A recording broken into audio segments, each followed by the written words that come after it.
بسم الله الرحمن الرحيم الحمد لله رب العالمين وصلى الله وبارك على الأشرف الأنبياء والمرسلين نبينا محمد وعلى آله وصحبه وسلم تسليما كثيرا أما بعد. Alhamdulillah, we began last week, or we continued rather last week, in discussing the matter of the imam, the imamship and the ruler, and some of the responsibilities and some of the actions that are done along with him. And so within this we mentioned the speech from al-Barbahārī raḥimahullah, where he states al-Hajj wal-Ghazw mal-Imam. So the Hajj is performed with the Imam, as well as the battles, as well as the Jum'ah. And so this is where Barbahārī, this is the first point where Barbahārī actually mentions some points of fiqh. So within this book itself, you'll find that there are some things that I mentioned regarding ahkam fiqhiyya in relation to, that directly relate to this matter of our aqidah and manhaj. And so Barbahārī mentions thereafter, وَيُصَلِّ بَعْدَهَا سِتَّ رَكَعَاتٍ, after Jum'ah. So you follow the Imam, you pray behind the Imam in Jum'ah, and then you pray 6 rak'at. يصلي بين كل ركعتين ويفصل بين كل ركعتين. And so with this, barakallahu feekum, it's the mentioning of the Imam of the land, so the leader of that land also being the Imam and the Salah. Are we liking this to what last week, barakallahu feekum? What did we mention this is similar to as well? The one in the house. So we have the hukum where the person whose home it is, he is the one that establishes the prayer in the home. He's the one that leads the salah in the home, unless he appoints someone else. Naam. And this is due to the fact that he is the imam within that home. And so he has the authority to lead the salah within the home. And so this is what was mentioned in relation to that also.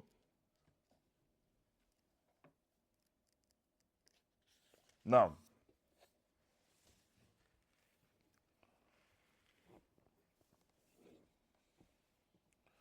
thereafter, we also mentioned this matter of the salah and some of the ahkam of the imam, where we stated that from the matter of the imam as well is what? What did we say? That he should not be, for example, if you pray in the masjid, where should you pray? Nearest one to your home. No, nearest one to your home. And the reason for that was what? What was the reason for that?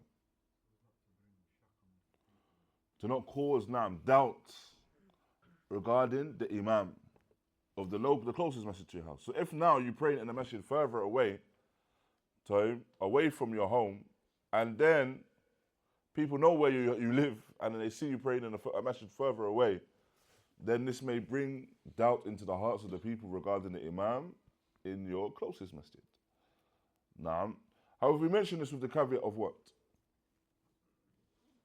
We mentioned this with a particular point as well. That this hukum essentially isn't absolute. When everyone's on the same. Naam. So that the masajid are upon one understanding. And so, no doubt, if it comes to the masajid if there are masajid in a location that are upon the sunnah, then they are awla. So you strive to go to those masajid. Naam. So for example, here in Manchester, you strive to come to this masjid. This is the masjid upon the sunnah in Manchester. And so this is what is meant by that, and Allah Ta'ala knows best. As for another point which we didn't mention last week, and we'll mention now, from the ahkam with the imam as well, is that the one that calls the iqamah does not call the iqamah except with the permission of the imam. So the iqamah is not called until the imam gives the permission. So that which is ma'ruf, that which we know, is that the person shouldn't stand up. Now, the person shouldn't stand until the iqamah is called. However, along with that, is that the person should not, or the mu'adhin in this case, should not call the iqamah until the imam gives the permission to do so. Why? Because the imam, he is the one leading the people in the salah. And he is the one that is responsible for that jama'ah. So he's responsible for that jama'ah in the salah. Naam. So just as it's his responsibility to lead the people in the salah and the people to follow him in the salah, it's also his responsibility to straighten the rows and ensure that the rows are straightened. Whether he appoints someone to straighten the rows or he does it himself, naam, fala bats, there's no issue with that. But it's his responsibility for the rows to be straightened. And so we understand with that, and this is a particular point here is mentioned by Shaykh Fawzān, with that, the imam is responsible for the beginning of the salah, so he is the one that gives the permission for the mu'adhin to call the iqamah. And so we understand with these ahkam such as these, barakallahu feekum, that this deen is one of nidham. It's systematic. Now it's a system. It's not one of fawda, chaos, and everyone does whatever they wish to do and whenever they wish to do it. Now it's systematic, and everything is with tartib. It's ordinals within its order. And so this is what we understand from that particular affair, and Allah subhanahu wa ta'ala knows best.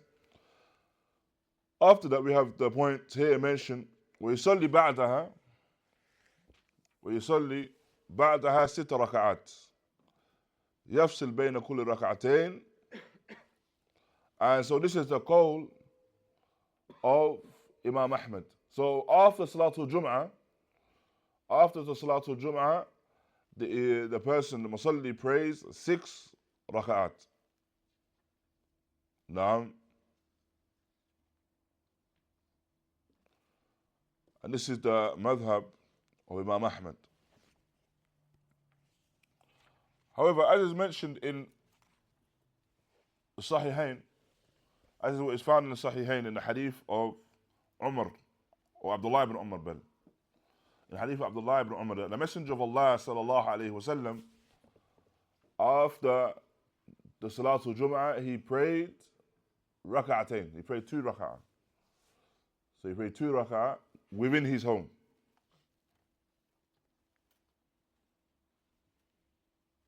Naam. And this is due to the hadith of Abdullah ibn Umar, found in Bukhari and Muslim, where he mentions that Rasulullah sallallahu alayhi wa sallam كان يصلي قبل الظهر ركعتين وبعدها ركعتين وبعد المغرب ركعتين في بيته وبعد عشاء ركعتين وكان لا يصلي بعد الجمعة حتى ينصرف فيصلي ركعتين. So he mentions, Abdullah ibn Umar, that the Messenger of Allah sallallahu alayhi wa sallam used to pray before Dhuhr 2 rak'ah, and after Dhuhr 2 rak'ah, and after Maghrib 2 rak'ah in his home, and after Isha 2 rak'ah. And then as for Jum'ah, then he didn't used to pray anything after Jum'ah until he left, and then he would pray 2 rak'ah. So referring to after he left, of course, referring to the fact that he would pray 2 rak'ah within his home. So he's mentioning he left to go home, sallallahu alaihi wasallam. And so then he prayed 2 rak'ah in his home. And then with that as well, we have another narration which is found in Sahih Muslim, where it mentions that the Messenger of Allah sallallahu alaihi wasallam indeed would pray 4 rak'ah within the masjid. 4 rak'ah in the masjid. So,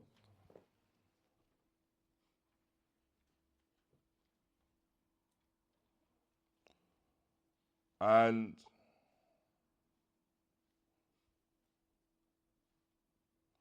there's also some speech that mentions that the Prophet ﷺ would pray rak'atayn, so 2 rak'ah in the masjid and then 2 at home.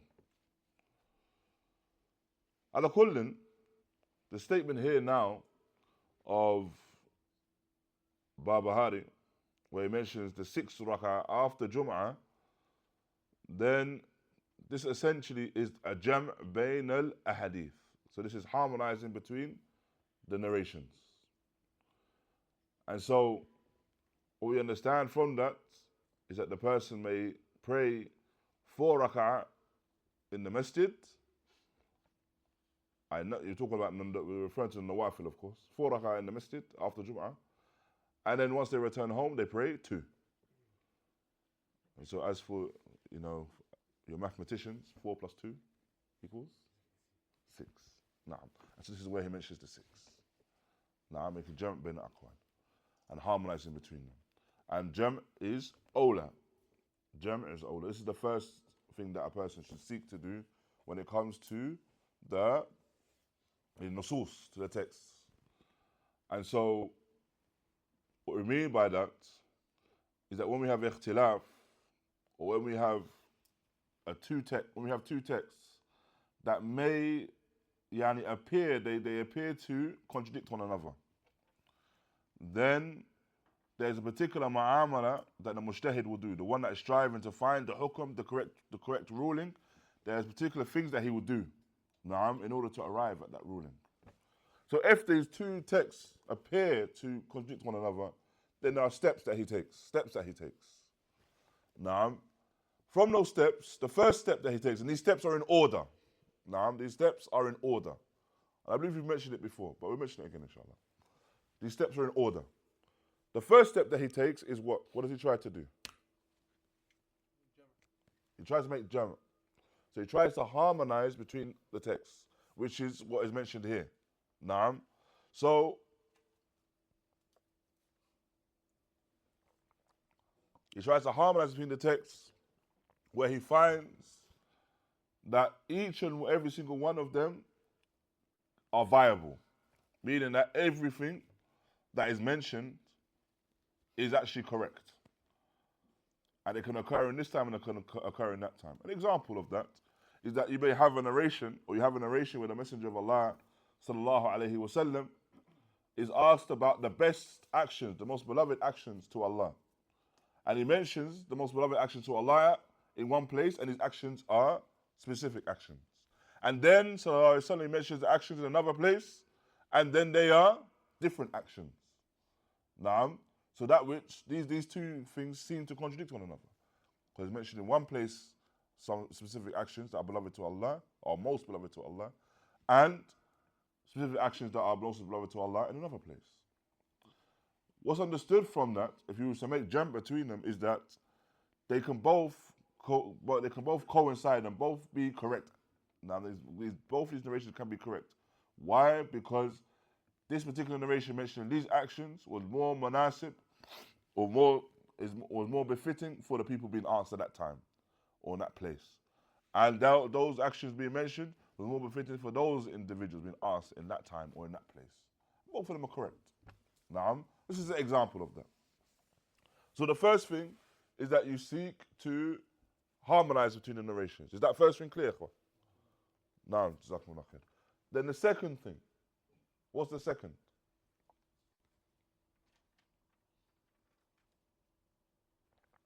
Meaning, if you can't harmonize, it's impossible to harmonize. What's the second thing you do? قبل الزمان لماذا؟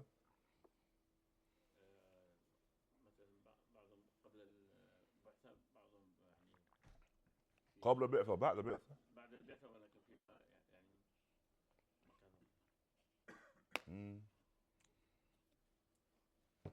يعني no one. No, what's done? We can't harmonize. What do we do?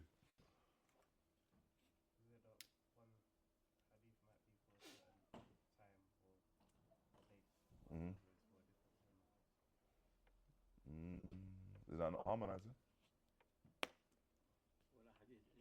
It's harmonizing. No, essentially. الحديث يعني يوافق الحديث الثاني. يوافق؟ في حديثين نعم يوافق في حديث. إذا كان موافقة هذا جمع. لا في الزمن في اختلاف الزمن. اختلاف الزمن وإذا كان في اختلاف الزمن فهذا يعني ماذا؟ هذا صحيح أنت في الطريقة الصحيح لكن إذا كان في اختلاف الزمن فهذا يعني ماذا؟ يختلف الزمن. If you have different times, then what does this mean? What does one narration do to the other, or one text do to the other? It abrogates. So if you cannot now harmonize, then what you look for after that is the one text abrogates the other. Now, so one text abrogates the other. So you can't harmonize. There's a clear contradiction. One text abrogates the other. How are we going to know if one text can abrogate the other? How are we going to know that?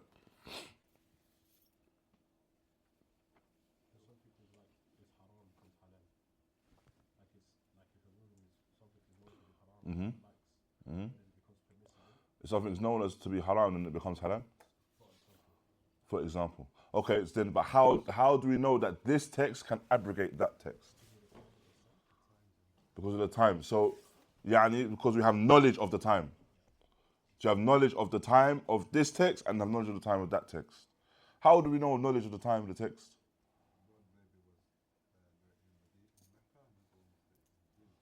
How would we know? Maybe the narrator. Not necessarily though. Maybe it might mention itself that this occurred in the time during the time of Uhud, for example. Or this occurred and they make makarana, they use it along with a particular event. So due to that event, our knowledge of the time of that event, now then we can know that this occurred at this time, for example. Or those individuals that are mentioned within the text, is known that these individuals embraced Islam at this particular time, for example. So this is one way it abrogates. Another way that it abrogates is that it is mentioned clearly within the text that I used to permit this for you and I no longer permit it for you. So it mentions the abrogation in of itself. Now, it mentions the abrogation in of itself. So that this was the ruling, but this is now the ruling. And so this is how you deal with that abrogation. So, if now we are not able to ascertain one text abrogating the other, for example, we don't know the dates. There's nothing that clearly indicates the dates when things were narrated. Then what? This is step number 3. You take the strongest one now. So you have what is referred to as tarjih. So you have to ascertain which of the texts is stronger than the other. You ascertain which of the texts are stronger than the other. And the reality is that one text is always going to be stronger than another. One text is always going to be stronger than another. And so with that, you mention that you take, of course, the one that is stronger. And if you're not able to ascertain that which is stronger than the other, then what? Then that will be ascertaining stronger than the other. So you're looking at the narrators. In order to ascertain one which is stronger than the other, you have to research the whole text, and from that is researching the narrators of a hadith, for example. The last thing is what is mentioned, and it's only mentioned as a point of if it was to ever occur, is a tawakkuf, that you leave the matter altogether. And Shaykh ʿUbayd, raḥimahullah, he mentions that I do not know of any mas'ala, any issue present where there is tawakkuf in it. That you're not able to either harmonize, make jump, or you're not able to find out one that abrogates the other, and then you're not even able to find out one that's stronger than the other. So you have to leave the matter altogether. Naam, Shaykh ʿUbayd, raḥimahullah, mentioned that I do not know of anything, naam, of any mas'ala in this, that falls into that particular affair. As he would mention, raḥimahullah, his wording that he would use, raḥimahullah, hatta sa'a, until this hour. All the way up until now, I do not know of that. He would state, raḥimahullah. So, this is how we understand these particular matters of ahkam. Ala kulli hal, and this is what al-Barbahārī did with these particular narrations that we mentioned here, and Allah subhanahu wa ta'ala knows best. So, after that, we have our next point is regarding Khilāfah. Al-Khilāfah. And who has the Arabic text? Our friend's pointing at you, is she?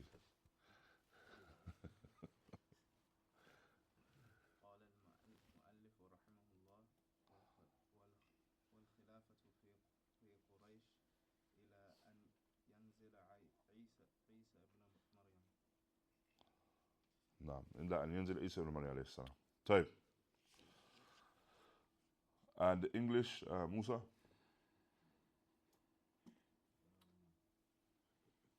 There's two Musas. This Musa. The author rahimahullah said, and to believe that the Khilāfah remains among the Quraysh till ʿīsā bin Maryam descends alayhi salam. The Khilāfah remains in the Quraysh until ʿīsā bin Maryam descends. And so,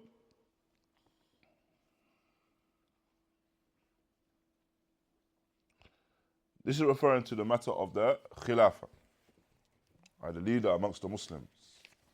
The Khilāfah amongst the Muslims.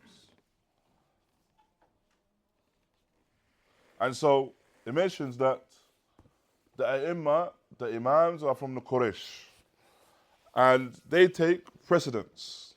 The Imam, if they're from the Quraysh, they will take precedence. And this is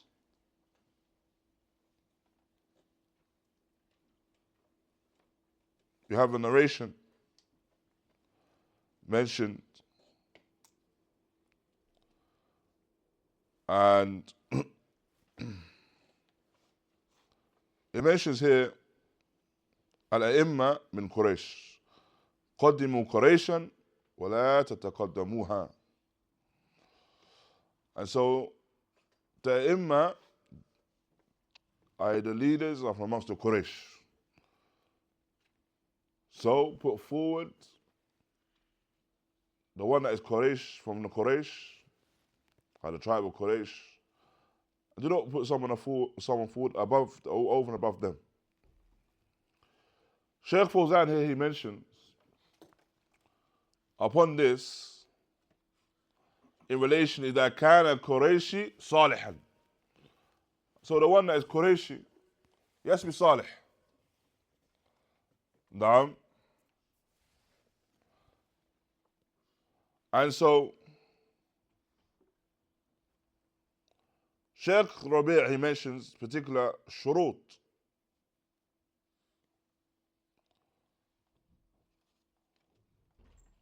Naam, Shaykh Rabi' mentions these shurut, conditions that are present for the Khalifa, that are needed or required for the Khalifa.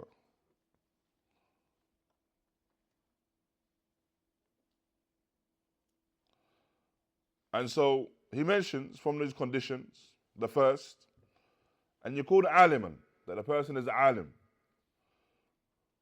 And so of course he's referring to the ilm of the deen.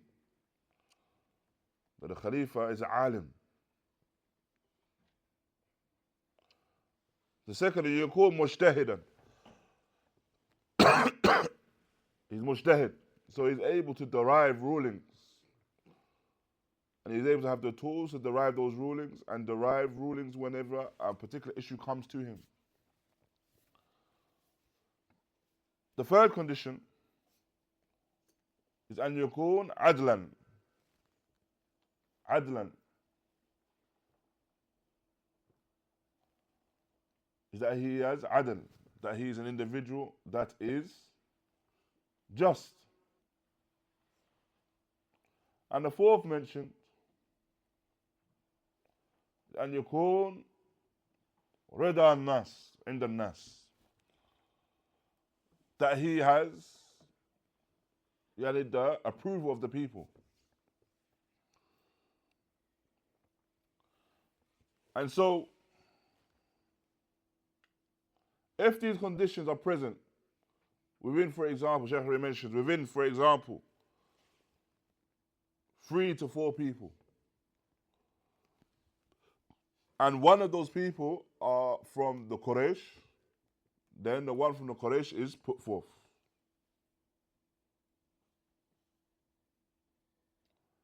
Naam. And of course, the Quraysh, as the Shaykh Rabi' mentions, is also min Ahlul Bayt. It's greater than just Ahlul Bayt, the people from the family of the Prophet sallallahu alaihi wasallam. And the reality is that the Khulafah wal Umara were from amongst the Quraysh. So you had the bay'ah given to Abu Bakr. Naam, allegiance was given to Abu Bakr. Then Umar. Naam, then Uthman. Then Ali. Then after Ali, you had the bay'ah upon Muawiyah radiallahu anhu. Thereafter, you had Banu Umayyah. And then after them, Banu Abbas. All of them were from Quraysh. All of them from Quraysh. So you had the Khulafa al-Rashidin al-Ma'rufin. Naam, Abu Bakr, Umar, Uthman, Ali. Then you had Muawiyah after them. And then Banu Umayyah. Amongst them, all of Banu Umayyah. Then Banu Abbas, all of them. So all of them, from Abu Bakr all the way to the end of Banu Abbas, they were from the Quraysh. They were all from the Quraysh. And so what we understand from this is that when it mentions the Quraysh, the mention of the Quraysh here is not one where it is significantly just them that can have the imamah. However, is referring to them in terms of if you have an imam, or you have individuals you mentioned previously, if you have individuals that all possess the khisal or sifat, they all have the characteristics needed to be the imam of the people. And then one of them is from the Quraysh. This is the distinguishing factor at that point. So it doesn't mean now, for example, you have a man that is from another tribe. And he has all of these khisal. He has all of these characteristics. And he fulfills all of these shurut, all of these conditions. And then you have another individual from the Quraysh, and he doesn't fulfill all of the conditions. He may fulfill 1 or 2. It doesn't mean now that the one that's from the Quraysh is put forth. Now, due to him being from the Quraysh. No, rather, what is understood is that it's in the case of يعني that each and every one of them possess the same conditions and the same يعني characteristics. Who is put forth over the other, and then this is how it's understood. It's done. And what is mentioned after that by al-Barbahārī raḥimahullah is he mentions إلى أن ينزل عيسى ibn Maryam عليه الصلاة والسلام, until Isa ibn Maryam descends. And so the reason why this is significant, the mention of Isa ibn Maryam, because as we know, when he descends, alayhi salatu wassalam, the Imam of the Muslimin will be Muhammad ibn Abdullah, the Mahdi. Muhammad ibn Abdullah, the Mahdi, will be the Imam of the Muslims. And the Shaykh Fawzān goes on to mention, وَهُوَ مِن بَيْتِ الْحَسَّنِ ibn Ali ibn Abi Talib, رضي الله عنهما. And he is from the tribe and the family of Hassan ibn Ali ibn Abi Talib. So of course, he is from the Quraysh. Naam, the Mahdi. He's from amongst the Quraysh. And so, this mention of Isa ibn Maryam is essentially mentioned as a proof to state that the first of the A'immat al-Muslimin wal Khilāfah were from the Quraysh, referring to Abu Bakr. And the last of them will also be from the Quraysh, and referring to the Mahdi. Naam. And so this is the significance of the mentioning of the descent of Isa ibn Maryam. Naam. طيب. Thereafter we have the next point. تفضل Abbas.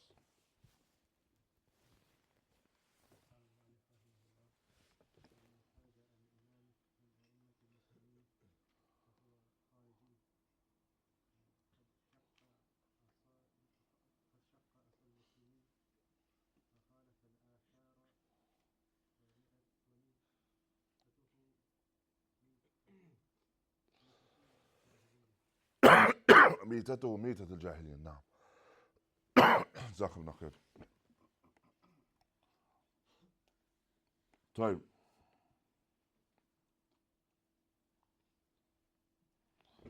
And the English, second Musa.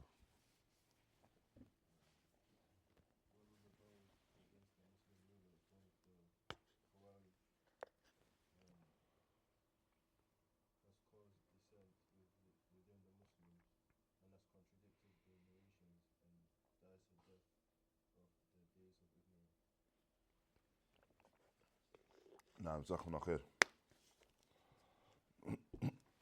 So this is the first of the mentioning of the Khawārij.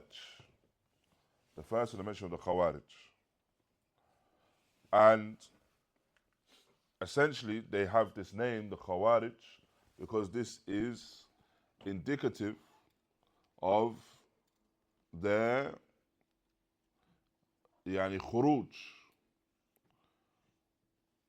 and they're exiting from the ta'at of wali al-amr, exiting from the obedience of the ruler. And so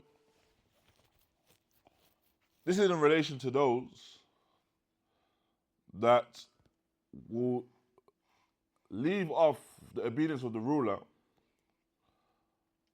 and their hujjah in that regard, and their daleel in that regard, is the ma'asi of the ruler. So they will use as their proof what they perceive to be the ma'asi, the disobedience or the sins of that ruler, or his mukhalafat, anything he does which is in opposition to the haqq. And this is what the Khawārij did. And so whoever makes or produces these actions, then they are from the different types of the Khawārij. They are from the different types of the Khawārij. So essentially here, what you find with the speech of Barbahārī is that it is mafadahu. He's laid out the haqq in this regard, in the previous points. And he's laid out the haqq in the regard in relation to the previous points. First and foremost, he mentions the leadership and obedience to the leader and how the leader is established. Now, lays that out first. Thereafter, he mentions the actions which are done with that leader, from the greatest actions that are done with the leader. Mentioning, for example, going into battle with your leader, making hajj with your leader, following the leader in the salah. And so, when he's mentioned that, after that, he has now mentioned the mukhalafat in this particular bab. Those that oppose in this particular matter.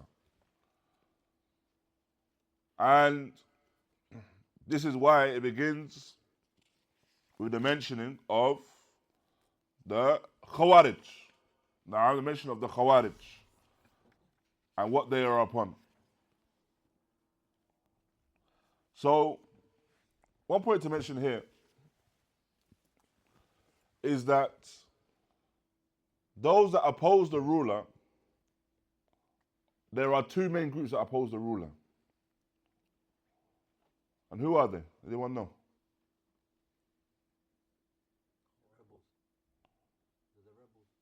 So you have the Khawārij, Mu'tazila. They can join the Khawārij if they wanted to. The Ikhwan al-Muslimin, essentially, they're the Khawārij. They're the Khawārij.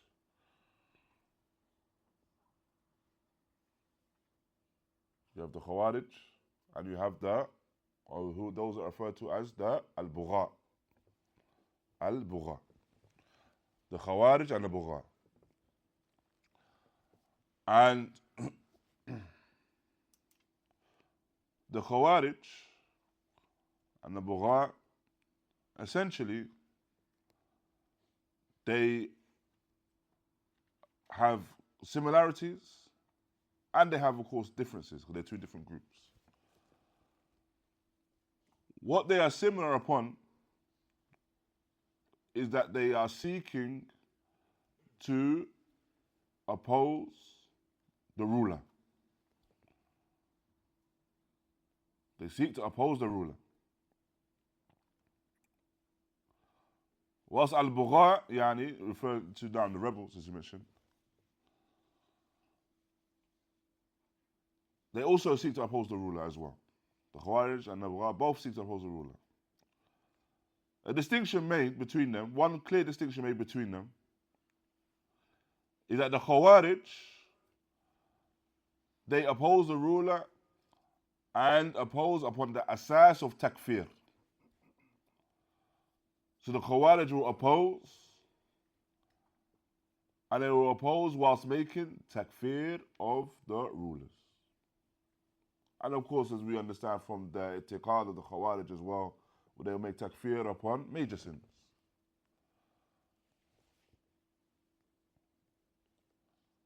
Whilst the Bugha,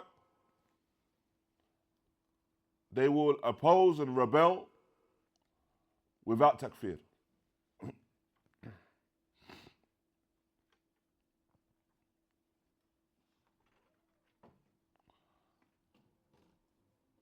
And so,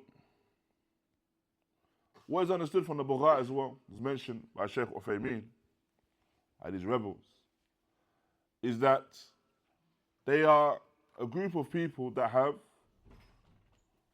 shawka. So they have strength amongst them. And strength in their speech and in their numbers. So strength amongst them. As well as the fact that they are seeking change in in terms of their particular rulership in totality. So they are a group of strength. They're seeking total change, and they have a ta'wil of their understanding, which is permissible in terms of they have permissible reasons for their opposition. And so Shaykh Uthaymeen raḥimahullah, he goes on to mention that with these individuals, what is upon them, first and foremost, or what is upon the ruler, is to remove the matter, remove the issue, by way of explaining why a particular action has been done, if they are seeking to do so, seeking to rebel, or to remove the doubt. If this is done and they still seek to rebel, then the matter becomes one of qitāl, where they are fought against. Is that clear? Al-Bugha. So there are individuals that have concerns, and they bring these concerns forth, and so these concerns should be dealt with. If they are dealt with, clarified essentially, and they still seek to rebel, then they are fought against. As for the Khawārij, then they are fought against anyway. So the Khawārij are fought against anyway, due to their khuruj. Shaykh Uthaymeen also mentions in relation to the Bugha that if any of those conditions are not met, so essentially that they are not a group of strength, that they are not a group that possesses, that they are seeking to make khuruj only upon one matter, or upon a juz, only one section, or they are a group where they are seeking by way of that, or they do not have any justified reason for what they are doing, then if any of those conditions are not met, then they are from the Khawārij anyway. Now, they're from amongst the Khawārij. And so, essentially, they are mentioned together because they are both in opposition to this matter of obedience to the ruler. Now, they're both mentioned in opposition to the matter of obedience to the ruler. And so, as for the Khawārij, then the Messenger of Allah sallallahu alayhi wa sallam mentioned in relation to them that they are qawm tahkiruna salatukum ila salatihim. And there are people that you will belittle your own salah in relation to their salah. وعبادتكم إلى عبادتهم.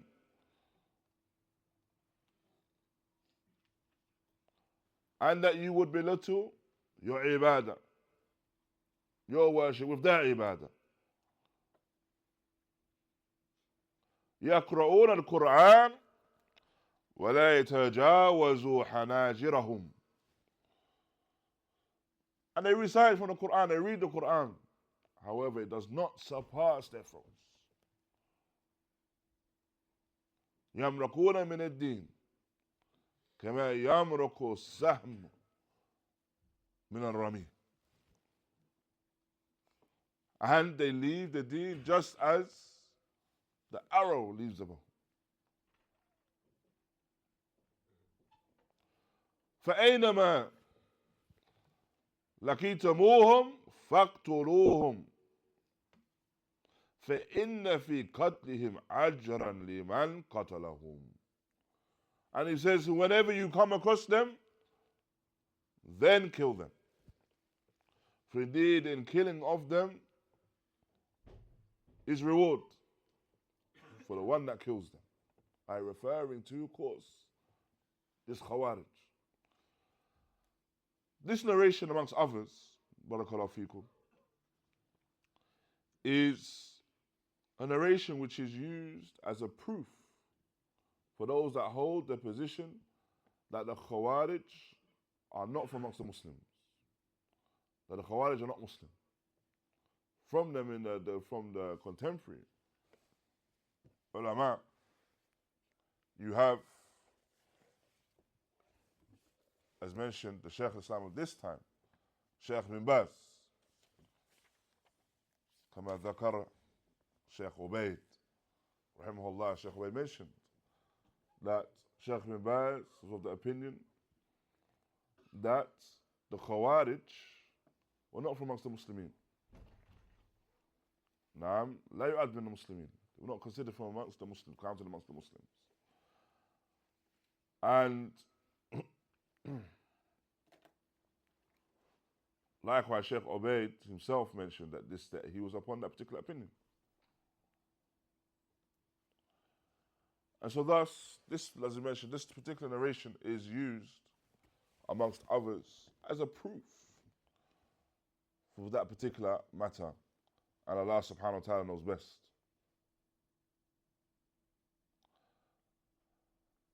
And with that as well, we understand that this matter of khuruj, rebelling against the ruler, is one which is a matter which is for any imam. Any imam. So any ruler, in terms of, as long as he's that, in relation to him being a ruler amongst the Muslims, then it's referring to this matter of khuruj. And it's not something which is specified for the Khalifa. As mentioned here by Shaykh Rabi', that to make bay'ah, to pledge the allegiance, can be done on multiple occasions at one time, essentially in different lands than what we have now. And so what we have now is we have the different umara, different rulers, and they may rule over their subjects in different places, and each respective person or place they make they pledge allegiance to their ruler. And this is the position of many of the ulama. Shaykh Rabi' mentions, he lists them. From them, Shaykh Ibn Taymiyyah, Shaykh al-Islam Ibn Taymiyyah, wa Muhammad ibn Abdul Wahhab, wa Shawkani, and other than them. يقولون بالتعدد البيعات, that they are of the opinion that a person can make bay'ah of many, can occur many times. And likewise as well as the opinion of Ahmad ibn Hanbal wa Shafi'i wa Malik. Shaykh mentions